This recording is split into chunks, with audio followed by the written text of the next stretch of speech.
Hello बच्चों, आपका स्वागत है आपके अपने चैनल अल्फा इंस्टीट्यूट पे। आज मैं अध्याय नंबर 9 का किरण प्रकाश की जो है उसका लेक्चर नंबर 5 पढ़ाऊंगा। ठीक है, और इसमें जो सारी बातें पहले हो चुकी हैं उसके आगे हम कंटिन्यू करेंगे। तो हम लोग क्या क्या पढ़ चुके थे? हम लोग गोली दर्पण से जो भी मतलब प्रतिबिंब जो बनते थे उत्तल और अवतल दर्पण से सारा डिस्कस कर लिए थे। अब हम क्या करेंगे कि एक डिफिनीशन जान लेते हैं कि फोकस क्या होता है ना। फिर फोकस के डिफिनीशन के बाद हम लोग क्या करेंगे कि दर्पण सूत्र को प्रूव करेंगे ना बच्चों। तो देखिए संयुग्मी फोकस ना, मुख्य फोकस क्या होता है? फोकस, मुख्य फोकस, देखिए प्रिंसिपल फोकस। देखिए बच्चों ना, क्या बोल सकते हैं कि मुख्य अक्ष के ना, मुख्य अक्ष के समांतर चलने वाले प्रकाश की किरणें, ठीक है, परावर्तन के पश्चात ना जिस बिंदु पर ठीक है मिलती हैं या फिर मिलती हुई प्रतीत होती हैं, ठीक, ऐसे पॉइंट को क्या बोलते हैं? मुख्य फोकस बोलते हैं। क्या कहते हैं? देखो, मुख्य अक्ष के समांतर चलने वाली प्रकाश की किरणें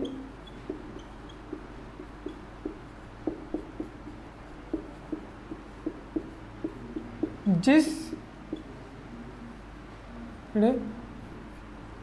दर्पण से ना जी, दर्पण से टकराने के पश्चात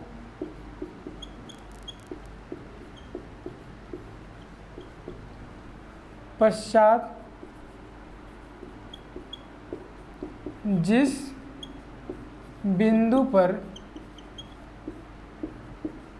मिलती हैं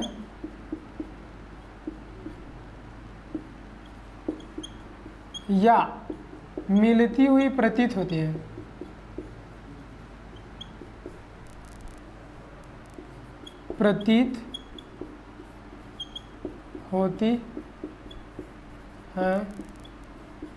उस बिंदु को मुख्य फोकस कहते हैं।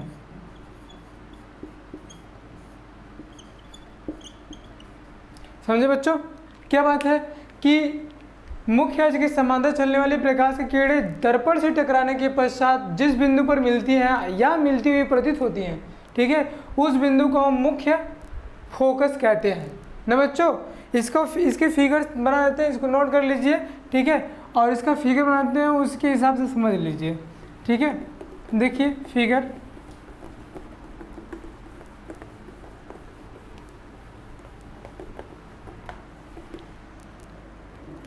देखिए जैसे मान लीजिए ये हम बना दिए क्या, अवतल दर्पण बना दिए, ठीक है, इधर बना देते हैं क्या, उत्तल दर्पण, ठीक है। इसके लिए मुख्य अक्ष है, इसके लिए मुख्य अक्ष है, ठीक है। जब देखो प्रकाश की किरणें मुख्य अक्ष के समांतर जब इसके लिए चलेंगी, ठीक है, ठीक, मुख्य अक्ष के समांतर किरणें है ना, तो टकराने के बाद क्या करेंगी, जिस बिंदु पर मिलेंगी, देखो ये दोनों आपस में यहाँ मिल रही हैं, ठीक, ये भी आया कि इसी पे जाएगी, ओके बच्चों, और ये भी जाएगी क्या, इसी पे जाएगी, ठीक। तो ये सारी की सारी जो किरणें हैं मुख्य अक्ष के समांतर जा रही थी, ठीक, और दर्पण से टकराने के बाद क्या है, इस बिंदु पे मिल रही हैं, तो जिस बिंदु पे मिलेंगी उसे क्या बोलेंगे, मुख्य फोकस बोलेंगे ना बच्चों। क्या बोलेंगे? मुख्य फोकस बोलेंगे, ठीक। अच्छा, इसके लिए देखो कि जब कोई प्रकाश की, हमने उसमें 2 पॉइंट लिखे थे, मिलती हैं अथवा मिलती हुई प्रतीत होती है। तो देखो यहाँ पे बस ऐसा लगेगा कि मिलेंगी, लेकिन एक्चुअल में मिलती नहीं है ना। देखो जैसे कि मैंने यहाँ पे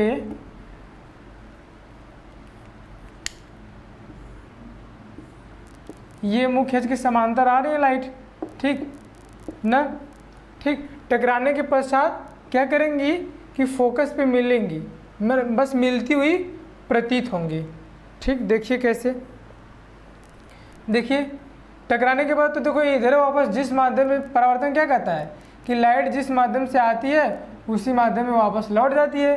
ठीक, ये तो लौट गई, लेकिन क्या करेंगे कि ऐसा लगेगा कि ये इधर कहीं से आ रही हैं ना, ऐसा लगेगा कि क्या कर रही हैं, इधर कहीं से आ रही हैं।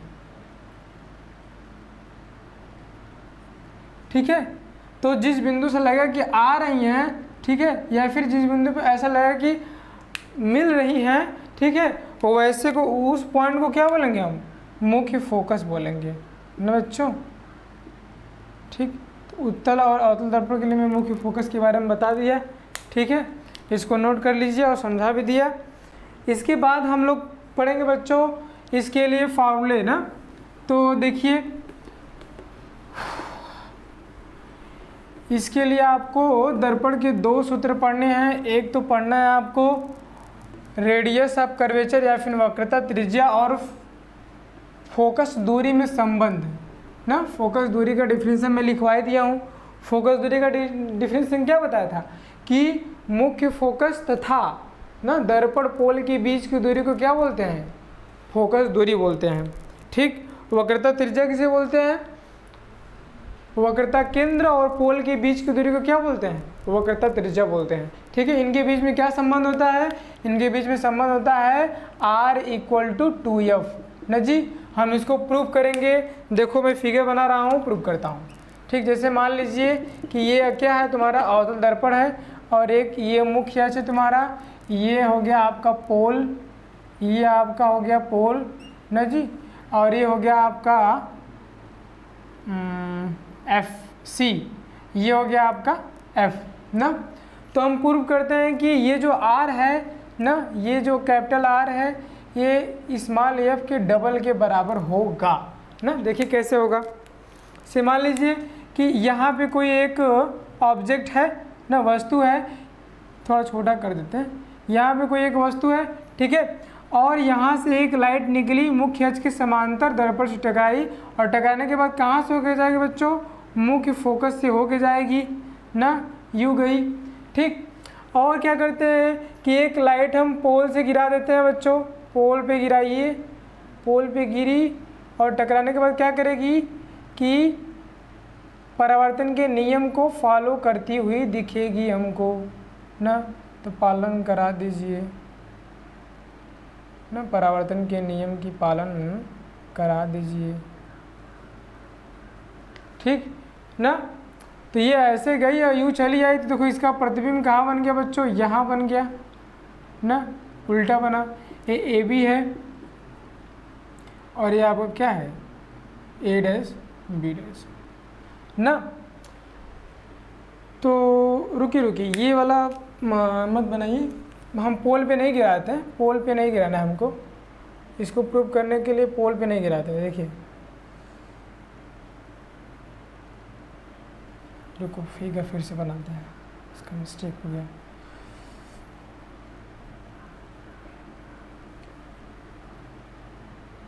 देखो क्या करेंगे कि हम वस्तु को यहाँ रख देते हैं ना, यहाँ पे रखते हैं तब ठीक पड़ेगा। और ये तुम्हारा U हो गया, ये पोल हो गया, ठीक, ये F हो गया, ये तुम्हारा R हो गया। ठीक, तो यहाँ से एक लाइट गिराओ, कहाँ पे, मुख्य अक्ष के समांतर ले जाओ, कहाँ से होके जाएगी बच्चों, फोकस से होके जाएगी, U गई ना। ठीक, अब यहीं पे ना परावर्तन का नियम लगा दो, तो कहाँ से जाएगी बच्चों, देखो ये U गया ना, परावर्तन का नियम लगा दिए। अच्छा अब देखो परावर्तन के नियम से यहाँ पे मान लो ये थीटा है ना, ठीक, तो ये भी थीटा हो जाएगा। ठीक, इसका नाम रख दो, ये पॉइंट C है आपका, इसका नाम रखते हैं C है तो इसका A नाम रख देते हैं, B नाम रख देते हैं। ठीक, ये पॉइंट B हो गया, इसको M नाम दे देते हैं और एक परपेंडिकुलर ड्रा कर देते हैं, इसको D नाम देते हैं। ठीक, तो आप लोगों को थोड़ा सा कन्फ्यूजन हो गया था, इसलिए मैं इसको एक बार फिर से बता देता हूँ क्या क्या बात हुई है इसमें। देखिए इसमें बात ये हुई है कि मैंने वक्रता केंद्र पे एक वस्तु रखा है, ठीक है, BC, ठीक, और उससे मैं एक लाइट पास कर रहा है मुख्य अक्ष के समांतर, और समांतर पास हुई तो कहाँ से होके जाएगी बच्चों, मुख्य फोकस से होके जाएगी। ठीक है। और यहीं पे ना हम इसमें शो कर देते हैं, एक नॉर्मल लाइन खींच देते हैं वक्रता केंद्र से, ठीक है। तो हम दिखा देते हैं क्या कि यहाँ पे प्रकाश का परावर्तन हो रहा है, ठीक। आप सब लोग बच्चों जानते हो कि अगर कि दो पैरेलल लाइन है, दो समांतर किरणें हैं, यदि उसको एक कोई तिर्यक रेखा काटती है ना, मतलब ऐसे बोल सकते हो दो पैरेलल लाइन को कोई एक ट्रांसवर्सल लाइन कट करती है ना, तो उसमें देखो ये वाला एंगल आपस में क्या होते हैं, बराबर होते हैं ना, एकांतर कोण, ठीक है। एकांतर कोण आपस में क्या होते हैं, बराबर होते हैं बच्चों। आई बात समझ में। उसी प्रकार से देखिए ये एक समांतर लाइन है, ठीक, ये एक समांतर लाइन है ना, अगर कि उसको एक तिर्यक लाइन ये सी काट कर रही है तो ये थीटा है बच्चों, तो ये भी थीटा हो जाएगा कि नहीं हो जाएगा, हो जाएगा ना, ठीक। तो ये थीटा है तो ये भी आपका क्या हो जाएगा, थीटा हो जाएगा ना। तो इसको देखो दो तरीके से प्रूव कर सकते हैं, देखो ये थीटा हो गया, ये भी थीटा हो गया ना, ठीक। तो तुम लोग एक बात पढ़े हो कि किसी त्रिभुज में यद्यपि दो कोण समान हैं तो उनके सामने की भुजा भी क्या होंगी, बराबर होंगी ना। तो पहले यहाँ लिखना, देखो ऐसे लिख दो, और यहाँ हम लिखते हैं ज़रा, थोड़ा सा यहाँ लिख दे रहे हैं, बाकी इधर लिख दे रहे हैं। देखिए पहले ही स्टार्ट करते हैं यहाँ से। देखिए क्या बोल देंगे कि angle B M C, angle B M C equal to angle F M C, equal to angle F M C. किस रीजन से बच्चों, परावर्तन के नियम से। कैसे, परावर्तन के नियम से, ठीक बच्चों, परावर्तन के नियम से हो गया पहला कंडीशन, ठीक। अब देखो बोल देते हैं क्या कि एंगल बी एम सी ना, angle B M C equal to angle कौन सा, angle B M C equal to angle M C F, angle M C F. क्यों बच्चों, क्योंकि दो समांतर रेखाओं के बीच, बस लिख दो एकांतर कोण है ना। अभी मैं समझाया कि एकांतर कोण कैसे हैं, एकांतर कोण ना, ठीक। अच्छा, इसको इक्वेशन नंबर 1 नाम दे दीजिए, इसको इक्वेशन नंबर 1 नाम दे दीजिए, इसको इक्वेशन नंबर 2 नाम दे दीजिए, ठीक। देखो क्या किया है कि angle B M C equal to angle F M C ना, क्यों, परावर्तन के नियम से ना, परावर्तन कोण इक्वल टू परावर्तन कोण इक्वल टू आपतन कोण, ठीक हो गया। और देखो यहाँ से angle B M C equal to angle F C M, क्यों भैया, क्योंकि ये देखो एकांतर कोण है, दो समांतर लाइन को एक तिर्यक रेखा काट रही है, तो एकांतर कोण क्या होंगे, आपस में बराबर होंगे। देखिए angle B M C, angle B M C के equal to angle F M C भी है, एंगल बी एम सी के equal to angle M C F भी है ना, तो वो दोनों आपस में बराबर हो जाएंगे। देखिए यहाँ से लिख लीजिए समीकरण नंबर 1 तथा समीकरण नंबर 2 से ना बच्चों, समीकरण नंबर 1 तथा समीकरण नंबर 2 से क्या मिल जाएगा, angle F M C equal to angle M C F ना बच्चों, angle F M C equal to angle F M C F ना बच्चों। मतलब हमको मिल गया क्या, ये वाला एंगल और ये वाला एंगल आपस में इक्वल मिल गए ना। अब लिखोगे यहाँ पे, अब यहाँ लिखो, अब त्रिभुज एम सी एफ में, किसमें, एम सी एफ में ना, बताओ ये F M C equal to angle M C F दोनों आपस में बराबर हैं ना, तो लिख दो में angle F M C equal to angle M C F दोनों आपस में बराबर है बच्चों। तो ये आप जानते हैं कि किसी भी त्रिभुज में अगर के दो कोण बराबर हैं ना, तो तीसरे कोण के दो कोण बराबर हैं तो उनके सामने की भुजा भी आपस में क्या होंगी, बराबर होंगी, ठीक है। तो लिख दो क्या हो जाएगा तब, देखो इस वाले कोण के एफ एम सी के सामने की भुजा कौन है बच्चों? सी एफ है, मतलब सी एफ इक्वल टू क्या, अब क्या है एम सी एफ के सामने की भुजा क्या क्या है बच्चों? एम एफ है, इक्वल टू एम एफ ना। यहाँ पे लिख दो रीजन क्यों, बराबर कोण के सामने की भुजा ना, बराबर कोण के सामने की भुजा ना बच्चों। ठीक, अब देखो ये वाला जो सी एफ है वो एफ एम के बराबर हो गया ना। तो क्या करें कि यदि बोल दें कि जो एफ एम पॉइंट है ना, एम पॉइंट और पी पॉइंट जब दर्पण का द्वारक, लिख देना, जब दर्पण का द्वारक अत्यंत छोटा हो तो, जब दर्पण का द्वारक अत्यंत छोटा हो तो एफ एम बराबर एफ पी। ठीक है बच्चों, या फिर एम एफ लिखे हैं तो एम एफ लिखिए, M F equal to F P. तो ये दो इक्वेशन हो गया था, इसको मान लीजिए इक्वेशन नंबर 3। ठीक बच्चों, इसको मान लीजिए इक्वेशन नंबर 4 ना। तो क्या बोलो, समीकरण नंबर 3 तथा समीकरण नंबर 4 से ना बच्चों, समीकरण नंबर 3 तो समीकरण नंबर 4 से क्या मिल जाएगा? C F equal to F P. C F equal to कितना मिल जाएगा बच्चों? F P.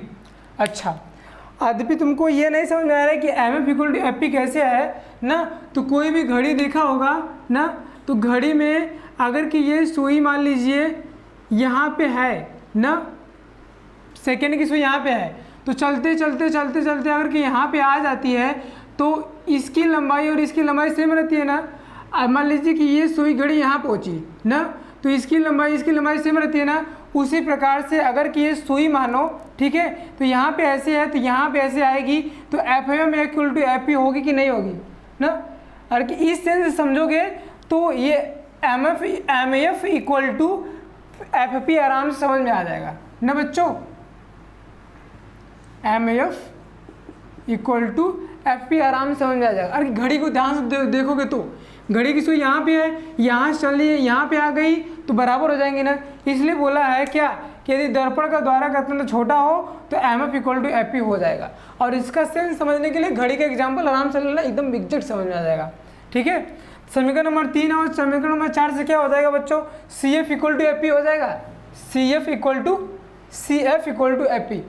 अच्छा, बस एक काम बचा है उसको प्रूव करने के लिए ना। अब देखो चित्रानुसार, ऐसे लिख दो, चित्रानुसार क्या मिल जाएगा बच्चों? सी पी इक्वल टू क्या हो जाएगा बच्चों? C F plus F P ना, सी एफ प्लस एफ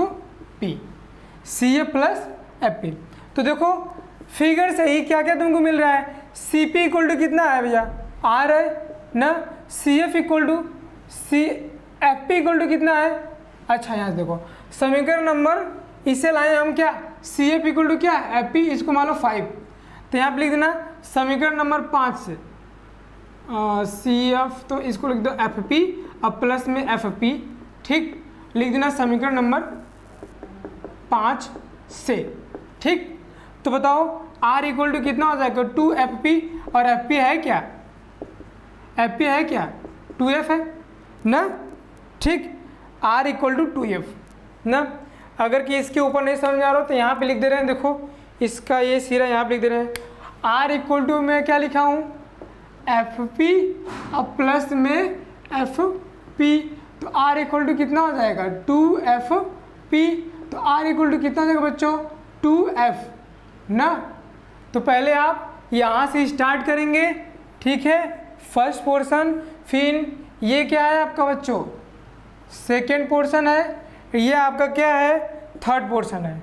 ठीक, और यहाँ आपको प्रूफ हो जाएगा ना, नोट कर लीजिए आराम से। ठीक है,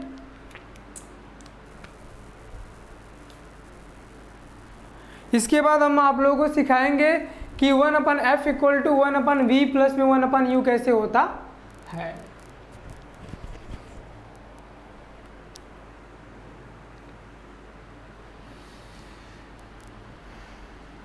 हो गया बच्चों, मिटा देते हैं इसको। एक और तरीके से बहुत सिंपल है, प्रूव कर सकते हैं। मैं फिगर बना के समझा देता हूँ इसको ना, बस समझाऊंगा।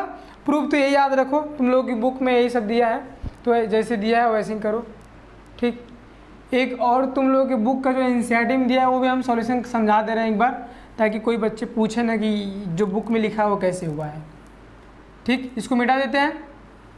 अच्छा देखिए, फिगर को हम ऐसे छोड़ देते हैं, ठीक। जो बुक का है, जो बुक में सॉल्यूशन दिया है आपका, मैं उसको एक बार समझा देता हूँ।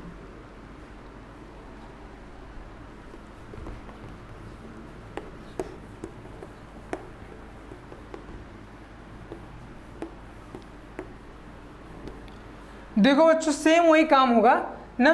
देखो तुम लोग जैसे ये तो पढ़े हो कि अगर के ये कोण थीटा है ना बच्चों, ये कोण थीटा है, तो इस साइड को जब बढ़ाएंगे तो जो ये वाला कोण आता है इसके सम के बराबर होता है ना।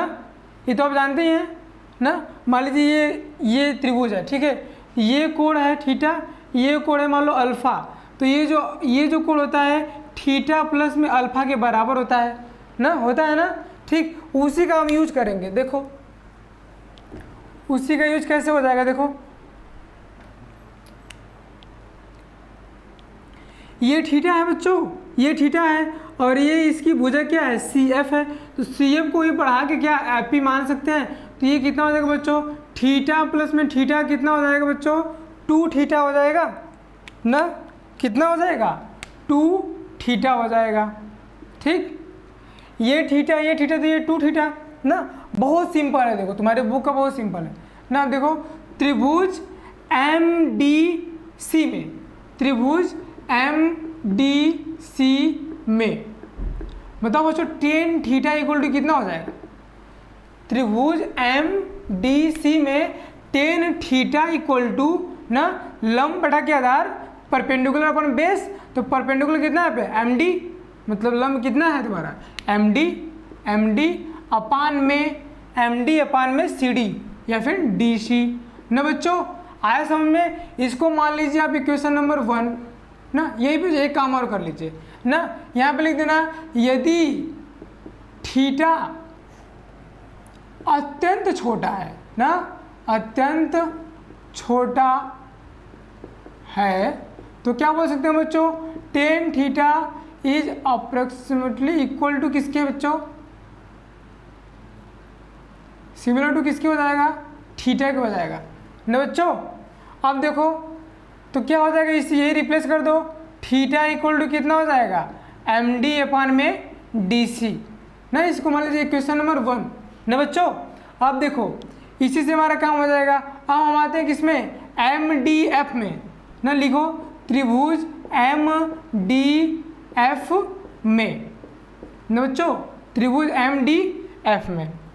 अच्छा, त्रिभुज एम डी एफ की जब बात करेंगे हम लोग, तो बताओ tan 2 थीटा, यहाँ पे क्या है tan 2 theta equal to M D upon में एफ डी हो जाएगा ना। यहाँ पे एक चीज़ और लिख देना, डी पॉइंट डी क्या है, एम डी अपान में एफ डी।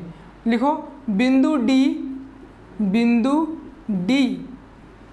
ना बिंदु P के अत्यंत निकट है, बिंदु D बिंदु P के अत्यंत निकट है, अत्यंत निकट है। अतः क्या लिख सकते हो बच्चों, क्या लिख सकते हो, F D equal to F P लिख सकते हो। तो देखो यहाँ पे क्या हो गया, tan 2 theta equal to M D upon F P. यहाँ भी क्या हो जाएगा, tan 2 theta is similar to 2 theta ना। क्यों, क्योंकि 2 थीटा भी क्या रहेगा, बिल्कुल छोटा रहेगा ना। तो इसको लिख सकते हो 2 theta equal to M D upon में एफ पी, ठीक। इसको मान लीजिए बच्चों इक्वेशन नंबर 2 मान लेते हैं ना। अब क्या करो ना, सीधे समीकरण नंबर, ये देखो थर्ड पोर्शन लिख रहे हैं रेड पेन से ना, समीकरण नंबर 1 या फिर 2, समीकरण नंबर 2 डिवाइडेड बाई समीकरण नंबर 1 कर दो। समीकरण 2 तुम्हारा ये आया, तो 2 थीटा अपान में 2 थीटा अपान में थीटा, 2 थीटा अपान में थीटा, ये क्या हो जाएगा md अपान में fp अपान में md अपान में dc। ठीक बच्चों, देखो जब ये पलटी मार जाएगा तो ये थीटा से थीटा कट जाएगा, 2 अपान में 1 इक्वल टू, देखो ये चला जाएगा इसके पास, ये चला जाएगा इसके पास ना। आप लोग का मैथमेटिक्स तो बढ़िया होगा, मैं मान के चल रहा हूँ। ठीक, तो कितना हो जाएगा md इंटू डी सी अपान में fp इंटू में md, तो md से md उड़ गया। ठीक है, तो dc अपान में fp ना, dc देखो यहाँ भी पॉइंट d को क्या लिख सकते हो तुम, p लिख सकते हो ना, तो pc अपान में fp, तो कितना हो जाएगा 2fp इक्वल टू pc। ये fp क्या है आपका, स्मॉल f है, तो 2f इक्वल टू r, मतलब क्या r इक्वल टू 2f। आपका ये प्रूफ हो गया ना। ये सेकेंड मेथड था प्रूफ करने का इसे। ठीक है, इसको भी नोट करना हो तो कर लीजिएगा। ठीक, एक और मेथड है, उसको हम करेंगे नहीं, बस समझा दे रहे हैं। ठीक, मिटा देते हैं इसको बच्चों। फिगर में इसी को रहने देता हूँ। ठीक है, इसमें बस थोड़ा सा कलाकारी करना है, इसको करवाने की ज़रूरत भी नहीं, इतना लिखने की ज़रूरत भी नहीं है, इसको सिंपल मेथड से कर सकते हैं। देखिए ये हमको थीटा उटा से कोई मतलब नहीं रहेगा इसमें। ठीक है, सो सिंपल रहेगा वो।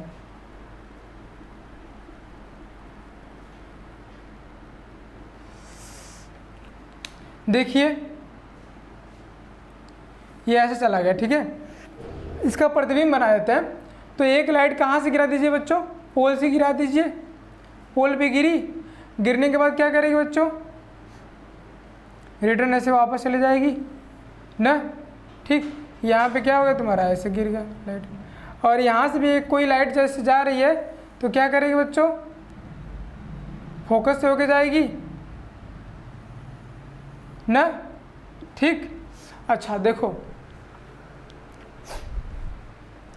जब फोकस से होके जा रही है, देखो आप ये दिख रहा है क्या तुमको, रेक्टेंगल दिख रहा है ना, रेक्टेंगल दिख रहा है। तो रेक्टेंगल की क्या खास होती है, दोनों बिगड़ आपस में इसमें कट करते हैं। ठीक है, और इस डिस्टेंस को भी डिवाइड करेंगे ना। मान लीजिए क्या है, आर है, और जब ये एफ है ना, तो यहाँ से फिगर से बोल देंगे क्या, आर इक्वल टू 2f। कैसे बोल देंगे, जैसे मान लीजिए ये आपका क्या है, रेक्टेंगल है ना। ठीक, और ये आपका ये विकर्ण है ना, और ये आपका ये विकर्ण है ना। अगर कि यहाँ से कोई लाइन जा रही है ना, ये लाइन जा रही है, तो जो विकर्ण है ना, इसको बराबर भाग में बांटते हैं ना, ये प्रॉपर्टी ही होती है। ठीक, बस सीधे प्रॉपर्टी से लिख देंगे कि आर इक्वल टू 2f, उतना ताम करने की जरूरत नहीं है। ठीक है, लेकिन प्रूफ करना होगा तो थोड़ा सा कुछ चाहिए ना चेक करने के लिए। ठीक, तो अगर कोई मतलब ऐसे ही प्रूफ करना चाहता है तो कर सकता है ना, इसमें कोई विशेष लॉजिक नहीं है। चलिए अब हम आते हैं क्या, एक फार्मूला इसके बाद है आपका 1/f equal to 1/u plus में 1/v। हाँ, इसको ख़त्म कर देंगे और फिर आपका क्या, परावर्तन का नियम खत्म हो जाएगा। ठीक है, गोली दर्पण से परावर्तन का नियम खत्म हो जाएगा। इसके बाद हम स्टार्ट करेंगे अपवर्तन ना। तो अपवर्तन से पहले हम सोच रहे हैं आप लोगों का एक क्लास ले लेंगे, जिसमें 5-6 क्वेश्चन बता देंगे अच्छे वाले, ताकि आप लोगों का कंसेप्ट क्लियर हो जाए ना। तो हम एक और फॉर्मूला आप लोगों को प्रूव कर देते हैं। क्या है आपका, 1/f equal to 1/v plus में 1/u। ठीक, ये हमको प्रूव करना है। ठीक है, इसलिए थोड़ा सा हम बोर्ड को मिटा भी लेते हैं ना, ताकि हमको फ़ायदा हो, ऐसे इधर उधर लिखना ना पड़े। ये तो आएगा ही रिजल्ट ना, मिटा देते हैं इसको। चलिए देखिए, इससे मान लीजिए कि मैं एक आपका दर्पण बना ले रहा हूँ। ठीक, और थोड़ा सा हम ये यू हो गया आपका, दर्पण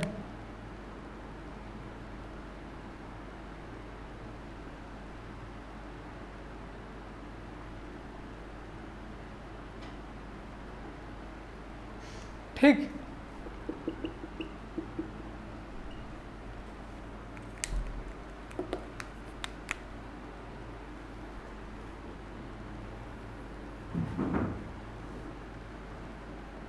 बच्चों, तो ये तुम्हारा क्या हो जाएगा, पोल हो जाएगा P। ये तुम्हारा क्या हो जाएगा बच्चों, सेंटर हो जाएगा। और ये तुम्हारा क्या हो जाएगा, F हो जाएगा ना। अगर कि हम यहीं पे कोई एक ऑब्जेक्ट ले लिए, ठीक, तो उससे कोई एक प्रकाश की किरण यहाँ पे पास करा रहे हैं, इसको ए भी नाम दे रहा है, ठीक। एक प्रकाश किरण पास कर रही है और दर्पण से टकराने के पश्चात ना कहाँ से होकर जाएगी बच्चों, मुख्य फोकस से होके चली जाएगी ना, ऐसे, ठीक। अच्छा, एक लाइट हम पोल से पास करा देते हैं,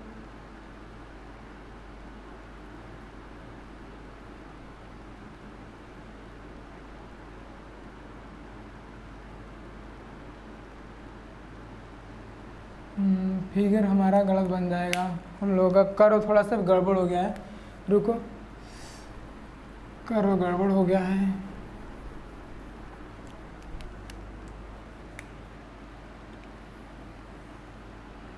अब सही है,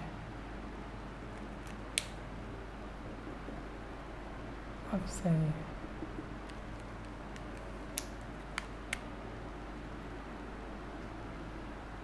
ठीक बच्चों, यहाँ आपका हो गया C, यहाँ हो गया आपका क्या, F हो गया। और यहाँ मैं कोई क्या ऑब्जेक्ट ले रहा हूँ, यहाँ से एक लाइट गई, ठीक, फोकस से होके जाएगी बच्चों U, ठीक। एक लाइट में पोल पे गिरा दे रहा हूँ,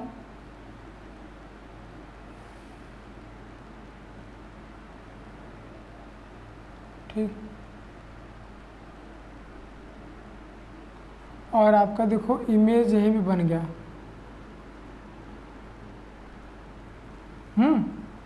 ये आपका था क्या, A B और A डैश B डैश ना। अच्छा, और यहाँ पे एक पॉइंट ले लेते हैं क्या, अपने से D पॉइंट ले लेते हैं, ये पॉइंट आपका P है और ये M हो गया आपका, और मिरर हो गया हमारा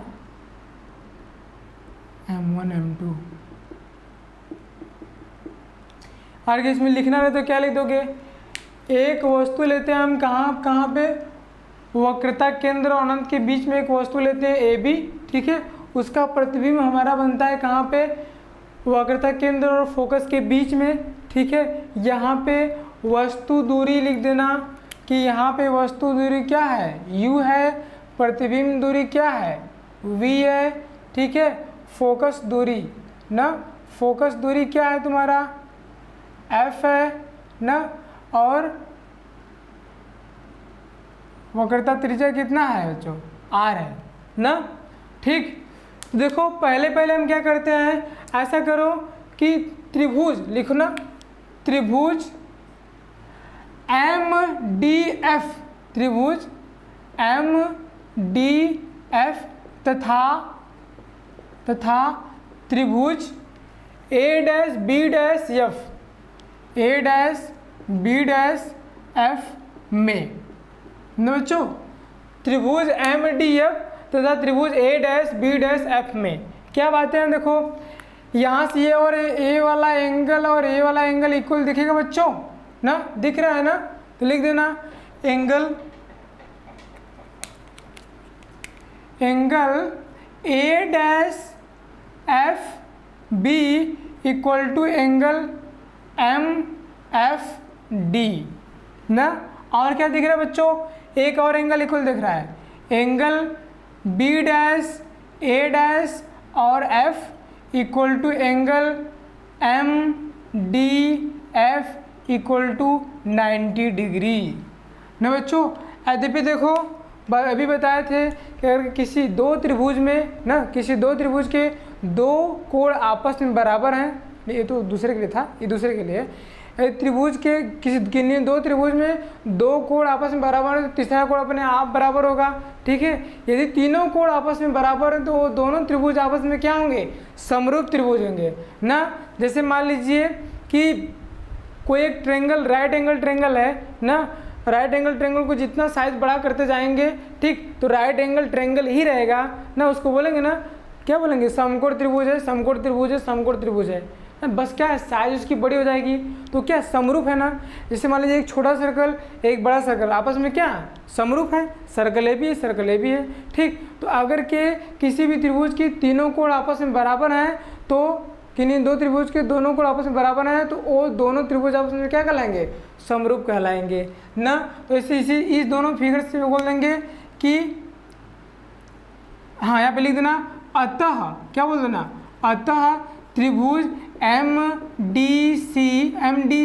MDF सिमिलर मतलब समरूप त्रिभुज A', B'F ना बच्चों। त्रिभुज MDF इज सिमिलर टू त्रिभुज A', B'F। तो इसकी क्या प्रॉपर्टी होती है, जैसे मान लो कि एक त्रिभुज ये है ना बच्चों, एक त्रिभुज ये है, ये आपका है DEF, ये आपका है ABC ना। मान लीजिए ये थीटा है, ये बीटा है, ठीक, और ये बीटा है और ये थीटा है, ये 90 सब कोई जानता है ना, 90 है।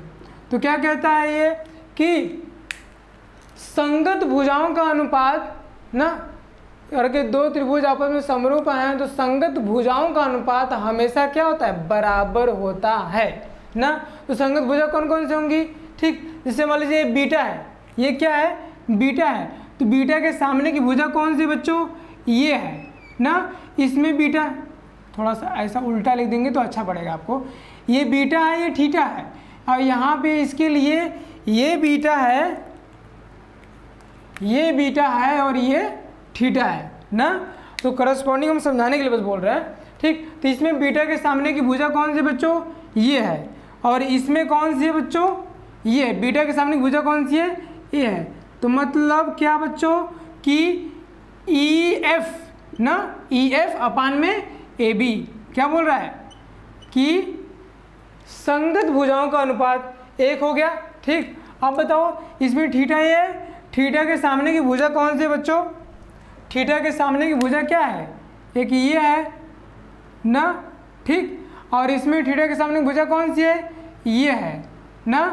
तो इनका अनुपात जो होगा DE अपान में BC ना। तो मतलब संगत भुजाओं का अनुपात आपस में क्या होगा बच्चों, बराबर होगा, बराबर होगा। आई बात समझ में ना, हमको लगता है आ गई होगी। और इसी का यूज हम यहाँ पे करते हैं, देखिए क्या हो जाएगा, यहाँ ये 90 डिग्री है ना, मतलब B' A', F 90 डिग्री है और MDF भी 90 डिग्री है ना। तो A' के मतलब जो 90 डिग्री है उसके सामने की जो भुजा है कौन सी है बच्चों, BF है ना। तो लिख दोगे क्या कि BF, नहीं हमको उसको लेके नहीं चलना बच्चों, हमको ये लेना, देखो ये थीटा है, ये थीटा है और ये भी थीटा हो जाएगा, ये दोनों आपस में बराबर। इसके सामने की भुजा कौन सी बच्चों, A', B' है, ठीक बच्चों। और ये हमको लगता है आपको दिख नहीं रहा होगा इसलिए इसको मिटाते हैं ज़रा।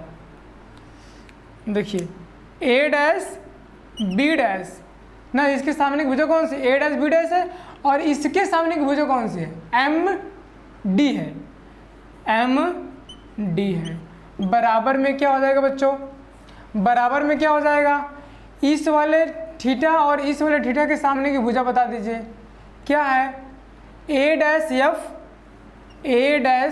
F अपान में क्या बच्चों, FD। इसको मान लीजिए, अभी मत मानिए क्वेश्चन नंबर, ठीक। एक काम और कर देते हैं, बोल दो कि बिंदु D ना बच्चों, बिंदु D तथा P अत्यंत निकट हैं, अत्यंत क्या हैं, निकट हैं। तो क्या हो जाएगा बच्चों, देखो यहाँ से जब बिंदु डी और बिंदु पी निकट हैं तो यहाँ पे हम क्या एम डी की जगह क्या रख दें, एम डी की जगह एम पी रख दें, ठीक है, और एफ डी की जगह क्या रख दें बच्चों, एफ पी रख दें। कोई बात है नहीं ना। तो क्या लिख दोगे कि ए डैश बी डैश अपान में एम पी, ठीक बच्चों, इक्वल टू एम पी। अच्छा इस एम डी को रहने दो, एम डी को ऐसे रख दो, हम एफ डी को बदलते हैं एफ पी में ना हमको, क्योंकि एम डी का एक काम है, एक काम कर लेते हैं उससे, ठीक। A dash B dash upon में M D equal to A dash F upon में एफ पी ना बच्चों। इतना हो गया। इसके बाद देखिए इसको मिटा देते हैं बच्चों। देखिए अब देखिए, अभी देखो यहाँ पे ये जो ए बी तुम्हारा ए बी और एम डी आपस में बराबर होंगे क्या, ए बी बराबर में एम डी होगा। क्यों बच्चों, रीजन क्या है, क्योंकि समांतर ना, समांतर भुजाओं के बीच की दूरी है, समांतर भुजा के बीच की दूरी है बच्चों ना, बीच की दूरी है ना। तो अगर के दो समांतर भुजाएं हैं, ठीक, उनके बीच की दूरी क्या होती है बच्चों, हर जगह पे समान होती है ना। इसका नाम ए बी रख दीजिए, इसका नाम सी डी रख दीजिए, इसका नाम एम डी रख दीजिए, एम ई रख दीजिए। तो क्या हो जाएगा, ए बी बराबर के एफ सी डी बराबर के एम ई होगा ही हर हालत में ना। तो हम क्या कर देंगे बच्चों कि एम डी को क्या कर देंगे, हम एम डी को हम ए बी से रिप्लेस कर देते हैं। तो क्या हो जाएगा, देखिए ये वाला चीज़ क्या हो जाएगा आपका, ए डैश बी डैश अपान में ए बी बराबर के ए डैश एफ अपान में एफ पी बच्चों। इसको मान लेना आप इक्वेशन नंबर 1, ठीक है, इसको मानना इक्वेशन नंबर 1। आप देखो क्या करोगे, अब देखो इसमें देखो ये 90 डिग्री है और ये वाले में 90 डिग्री है। इस वाले त्रिभुज को देखो जरा, ये वाला त्रिभुज देखो ध्यान से ना, और ये वाला त्रिभुज ध्यान से देखिए, और कौन सा देखिए, ये वाला त्रिभुज ध्यान से देखिए आप, ठीक ना। देखो ये वाला 90 है, ये वाला 90 है, और देखो ये होगा मान लीजिए थीटा ना, मान लीजिए सपोज थीटा होगा, तो परावर्तन के नियम से भी थीटा होगा कि नहीं, पोल पे कोई भी लाइट गिरती है तो परावर्तन के नियम को पालन करती है। तो इसमें दो कोण आपस में बराबर, तीसरा कोण आपस में अब तुरंत बराबर हो जाएगा। तो यहाँ भी देखो क्या बोल सकते हैं बच्चों कि त्रिभुज ए बी पी तथा त्रिभुज ए डैश बी पी में क्या क्या बच्चों दिख रहा है, देखो angle A B A P equal to angle P A dash B, angle P A dash B equal to 90 degree दिख रहा है ना। और क्या दिख रहा है, angle B P A equal to angle क्या हो जाएगा, बी पी ए डैश ना इक्वल टू थीटा ना, परावर्तन के नियम से, परावर्तन के नियम से। तो क्या बोल दोगे बच्चों कि एंगल त्रिभुज ए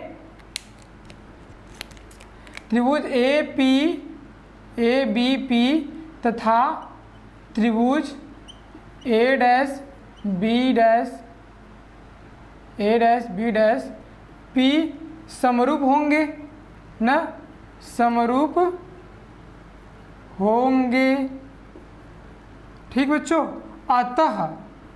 अतः क्या हो सकता है बच्चों, यहाँ बताइए, अतः क्या हो सकता है, अतः ए डैश बी डैश अपान में ए बी, समझ रहे होंगे हम लोग, हम समझा दिए आप लोग को तो समझ में आया ही होगा भाई हम कैसे लिख रहे हैं। देखिए ए डैश बी डैश अपान में ए बी न बच्चों, इक्वल टू कितना हो जाएगा, ए डैश बी डैश अपान में ए डैश बी डैश अपान में ए बी इक्वल टू लिख सकते हैं आप। देखिए छोटे वाला कितना ए डैश पी है, ए डैश पी अपान में ए पी, बड़े वाले का ए पी ना। इसको लिख दीजिए आप इक्वेशन नंबर 2 ना, इसको लिख दीजिए इक्वेशन नंबर 2। आप थोड़ा सा मिटाने की हमको जरूरत पड़ेगी। आप समीकरण नंबर 1 और समीकरण नंबर 2 की तुलना कर दो ना, समीकरण नंबर 1 और समीकरण नंबर 2 की तुलना कर दो। इसको मिटा देते हैं बच्चों, देखो इसको मिटा देते हैं।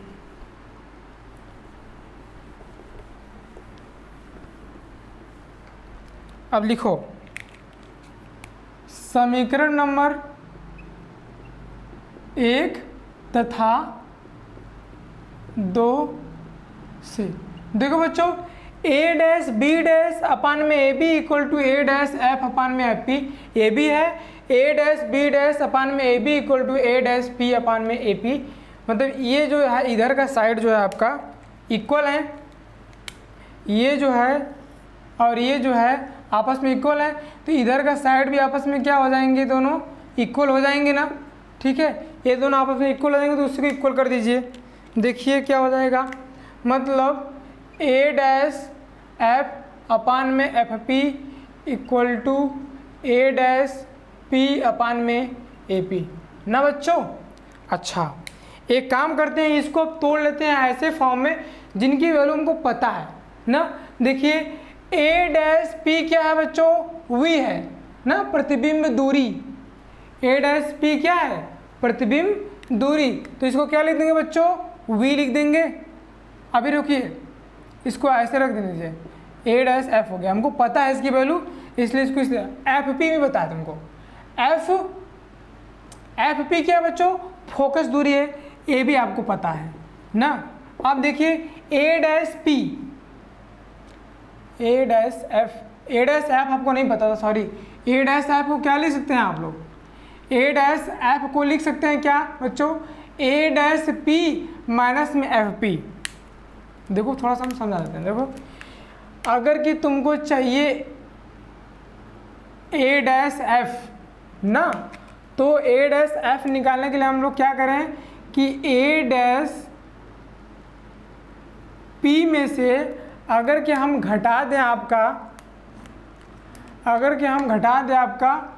एफ पी ना, ए डैश पी में से अगर कि एफ पी को घटा दें तो हमको ए एफ मिल जाएगा, ए डैश एफ मिल जाएगा। ए डैश एफ निकालने के लिए क्या कर सकते हैं कि ए डैश पी में से एफ पी को माइनस कर देते हैं, कर दीजिए ए डैश पी माइनस में एफ पी ना बच्चों। अब देखो ए डैश पी आपको पता है ना, ए डैश पी आपको पता है, ए पी भी आपको पता है ना। ठीक, अब बस रख दीजिए मान। देखिए ए डैश पी क्या बच्चों, प्रतिबिंब दूरी v हो गया ना, दिख नहीं रहा होगा, अरे हरी पेन भाई, क्या हो जाएगा आपका v हो जाएगा ना। एफ पी क्या है, फोकस दूरी f अपान में एफ पी फोकस दूरी f equal to A dash P क्या बच्चों, वस्तु प्रतिबिंब दूरी v, ए पी क्या बच्चों, वस्तु दूरी है u ना। ठीक, अब एक काम कीजिए कि u को इधर फेंक दीजिए, f को उधर फेंक दीजिए, तो कितना हो जाएगा, कितना हो जाएगा v u minus F U equal to F V ना बच्चों, हो गया इतना। u को इधर भेज दिए, f को इधर भेज दिए। ठीक, इतना समझ आई बात। अब देखिए थोड़ा सा यहाँ से मिटा देते हैं ऐसे। अब देखिए क्या कर सकते हैं, दोनों ये मान लो दोनों पक्षों में u v f से डिवाइड कर देते हैं ना, लिख दो दोनों पक्षों में u v f से भाग करने पर क्या हो जाएगा बच्चों, देखो v u माइनस में f u equal to F भी था, यहाँ हम u v f से डिवाइड कर देते हैं, u v f से डिवाइड कर देते हैं। ठीक है, इस विधि से करने में ना आपको मान बहुत कम रख लेंगे। एक और तरीका है प्रूव करने का, उसमें u v कैलकुलेशन ज़्यादा है। ठीक, इसमें कैलकुलेशन थोड़ा सा कम है। ना। देखो वी यू माइनस में एफ यू अपान में U V F equal to F B upon में इतना है, जो जो कट रहा है उसको काट देते हैं। देखो एफ से एफ उड़ गया ना, वी से वी उड़ गया, ठीक, इसको हम अलग कर देते हैं। तो वी यू अपान में यू वी एफ माइनस में एफ यू अपान में U V F equal to ये कितना बच्चा बच्चों, 1 अपान में यू बच्चा ना, ठीक। अब देखो क्या क्या कट रहा है, वी यू से वी यू कट गया ना, एफ से एफ उड़ गया, ठीक, यू से यू उड़ गया ना। तो यहाँ क्या बच्चों बचा, 1 अपान एफ बचा ना, यहाँ क्या बचा बच्चों, माइनस है ना, 1 अपान वी बचा, और यहाँ के यहाँ क्या बचा बच्चों, 1 अपान यू बचा ना, ठीक। अब क्या कर दो कि 1 अपान वी को उधर कर दो ना, तो क्या हो जाएगा तुम्हारा 1 अपान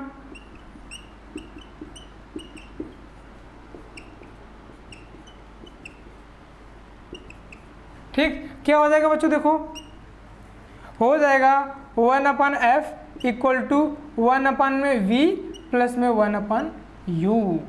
ये आपका क्या आ गया, फार्मूला आ गया, ठीक है, ये आपका फार्मूला आ गया, ये आपको प्रूव करना था, ठीक है। अच्छा, अब हम लोग दर्पण सूत्र प्रूव कर चुके हैं, इसको आप नोट कर लीजिए, ठीक है। अब अगला जो क्लास होगा ना बच्चों, उसमें मैं आपको न्यूमेरिकल वैल्यू कराऊंगा 8-10 तो जितना हो सकेगा उतना, ठीक है, ताकि आपका सारा कॉन्सेप्ट परावर्तन के नियम से सब खत्म हो जाए, और उसके बाद हम लोग अगला टॉपिक अपवर्तन के नियम पे चलेंगे, ठीक बच्चों, इसको नोट कर लीजिए। धन्यवाद, टेक केयर, बाय बाय।